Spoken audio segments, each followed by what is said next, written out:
మాధవరెడ్డి తెలంగాణ ఉద్యమ సందర్భంలో మా జాగృతిలో ఉన్నాడు. మా జాగృతిలో అనేక మంది వేరే వేరే పార్టీలలో ఉన్నారు. ఇవాళ బీఆర్ఎస్లు ఉన్నారు, కాంగ్రెస్లు ఉన్నారు, బీజేపీలు ఉన్నారు.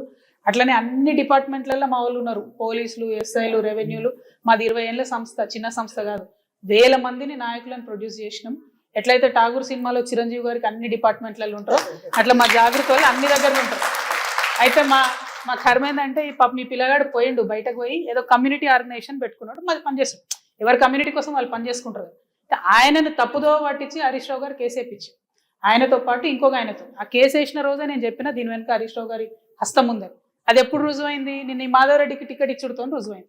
ఆ పిల్లగాడు అప్పుడెప్పుడో తెలంగాణ ఉద్యమంలో 2010లో 9లో వెళ్ళిపోయాడు మా ఆర్గనైజేషన్లోకి వెళ్ళి. అప్పటి నుంచి కమ్యూనిటీ ఆర్గనైజేషన్ పెట్టుకొని నడిపించుకున్నాడు. లీడర్ చేసింది మేమే, మా కర్మగాలి. కాకపోతే అది ఇప్పుడు వచ్చి బీసీలకు వ్యతిరేకంగా ఒక అస్త్రంగా హరీష్ రావు చేతిలో ఆయన చిక్కుకున్నాడు. నేను అనేది ఏంటంటే హరీష్ రావు గారి చేతిలో చిక్కుకున్న ఈ అస్త్రానికి బీఆర్ఎస్ పార్టీ ఎట్లా ఎండోర్స్ చేస్తుంది, ఎట్లా టికెట్ ఇస్తుంది? అది తప్పు కదా. ఇన్ని లక్షల మంది బీసీలకు వాళ్ళ నోటికాడి ముద్దను లాక్కునేటటువంటి పిటిషన్ అది. అటువంటి దానికి బీఆర్ఎస్ పార్టీ రాజముద్ర వేసి మరి ఆయనకు టికెట్ ఇవ్వడం అన్నది చాలా అన్యాయం. దీన్ని మేము తీవ్రంగా ఖండిస్తున్నాం. బీఆర్ఎస్ పార్టీ ఖచ్చితంగా వాళ్ళ స్టాండ్ ఏందో చెప్పాలి.